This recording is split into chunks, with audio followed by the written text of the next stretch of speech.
Yo, what is up, everybody? This is David Tress. How are you doing today? Oh, that's so nice. I'm glad to hear it. I'm here to play a little bit more faster than life, faster than light, not faster than life. That'd be a different game.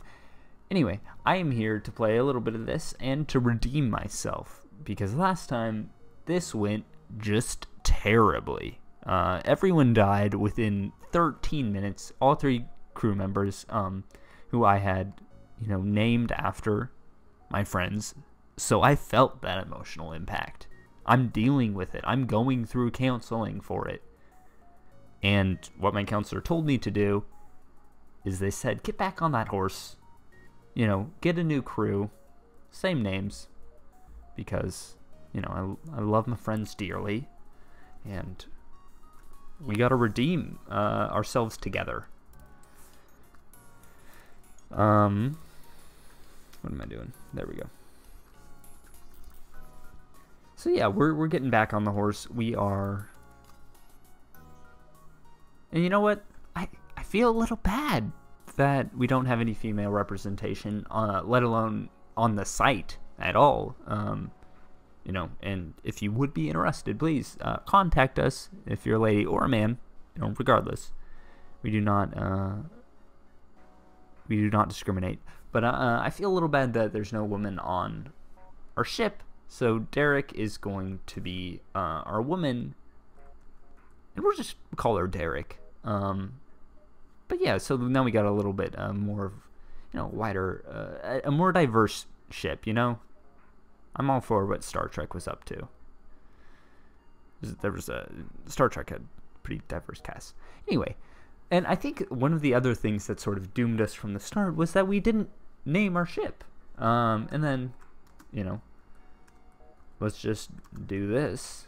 Oh, that's not how you spell words, David. Come on. Now we've named our ship The Love of Play. It's we look at this. Now we're set. We're set up for great things here. We have the advanced edition content enabled again. I'm excited to sort of run into more encounters that I have not seen yet, because I think that I'd pretty much exhausted everything from the original game, and I'm excited to see some new things. So let's put Jerry in the shield room, and Derek can be in the weapons, and Connor can be in the pilot chambers. I don't know if that's what it's called. What's it called? What is it called? Piloting. Yeah. What I said worked. Okay. Let's go over here. Ooh, rookie mistake, David. Didn't charge my weapons. But luckily you can pause quickly in this game and charge them up. So we're getting right into, the thick of things immediately. I'm hoping to not make so many rookie mistakes.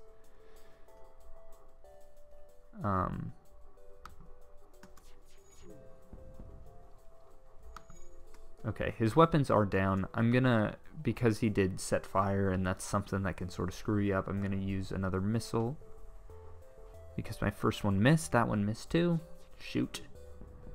Okay, his weapons are still down though. There's an example of that return crew to save positions button coming in a whole lot of handy. Let's blast his weapons. You know what? Man, we are 1 for 3 with those missiles. That is unlucky. One of the things that tends to be an oversight with me in this game is that I usually favor upgrading shields over engines, because shields are a sure thing. You know that they're going to block an amount of weapons. What am I doing? Still have not figured out the talking and playing at the same time thing. But shields are a sure thing. You know that they're going to block lasers and that they're going to recharge. With the engines, which is the other sort of evasive defensive thing that you can invest in, there's not as much of a guarantee that it's going to work every single time.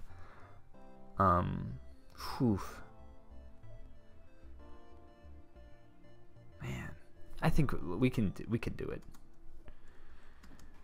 But yeah, drones again. We're not getting a lot of luck. Hopefully we can actually, you know, land a shot this time. You know what I'm gonna do?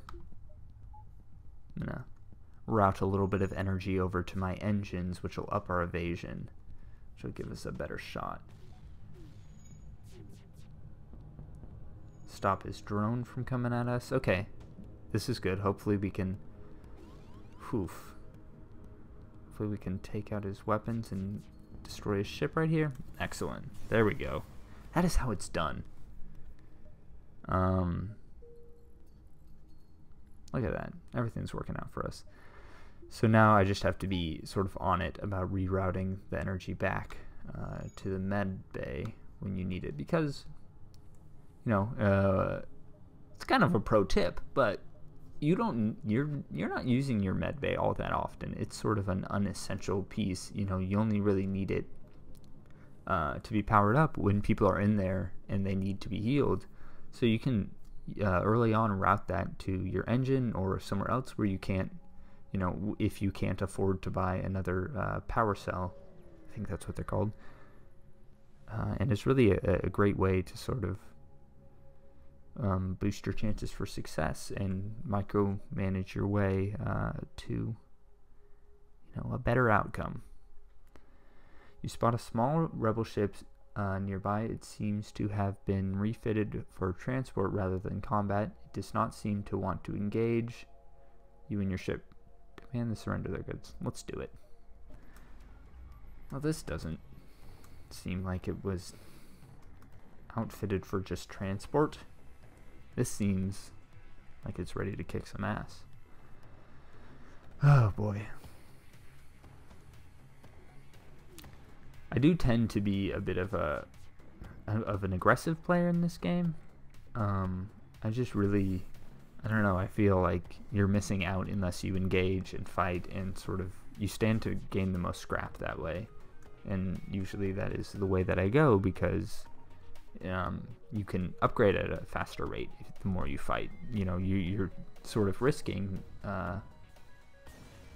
taking damage and losing crew members, obviously, but and expending resources such as missiles or drone parts.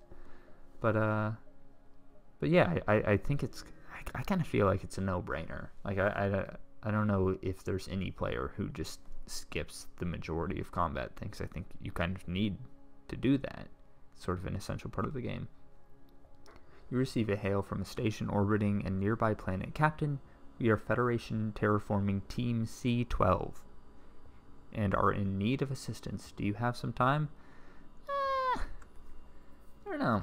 Like, now something like this isn't an encounter. Basically, this is just going to result in a die roll, and then I'm either gonna like lose a crew member or get some scrap from helping. I'm gonna tell them I don't have time. Because I feel like I've had my crew members like trampled by giraffes or something like that. Was the outcome of text like that. Oh, okay.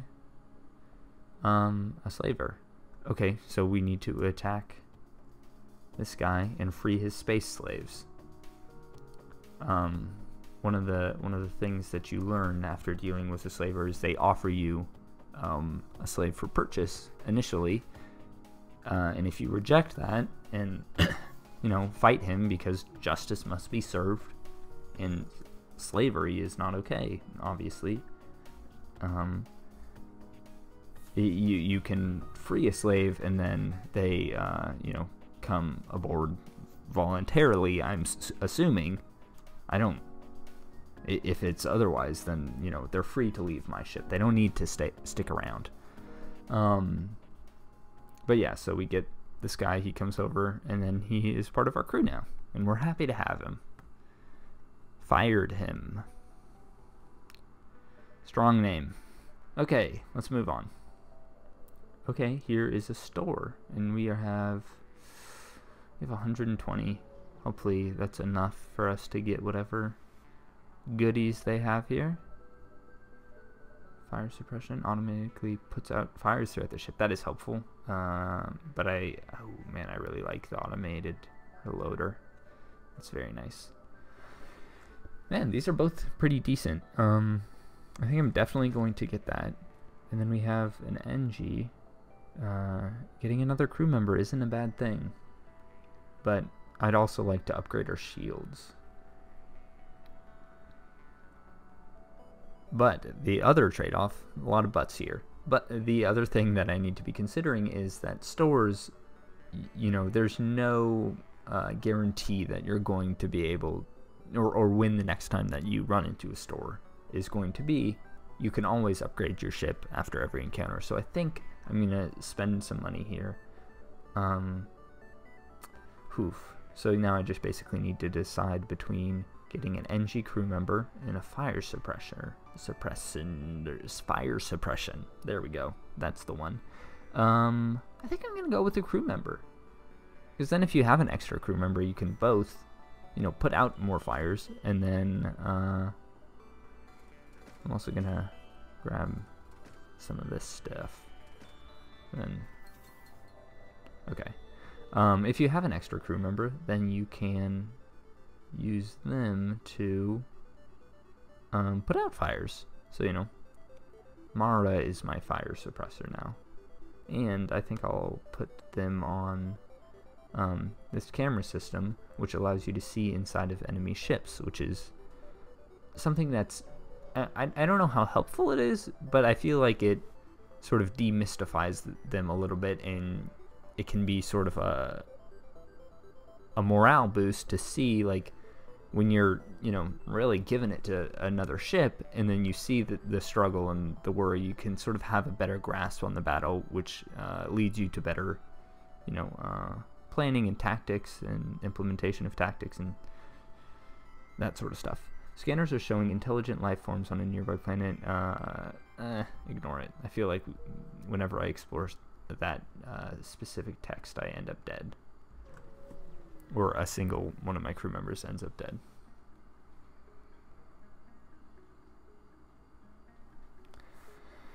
Okay, so I think I'm just going to finish out this sector, and then that'll be it for this episode.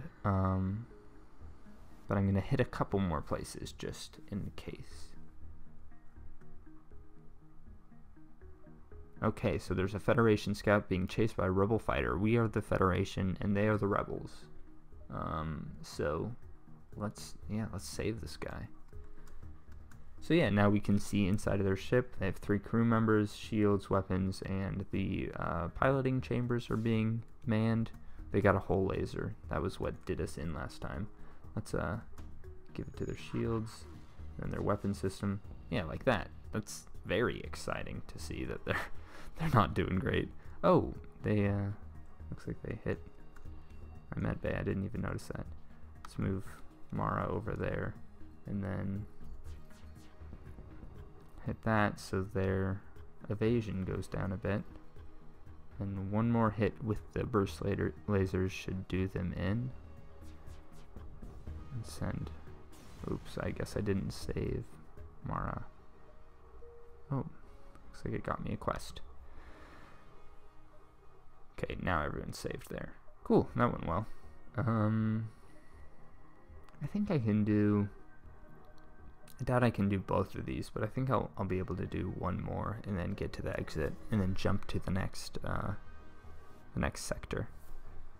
Pay their toll. Come on, man. I'm not gonna fall for that.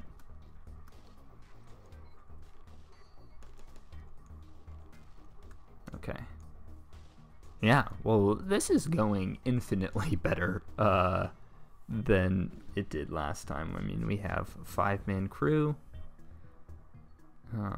It's pretty much all we have right now, but you know, that is good. We have that weapon, automated weapon reloader, which is, you know, doing good things. It allows us to be a little more aggressive.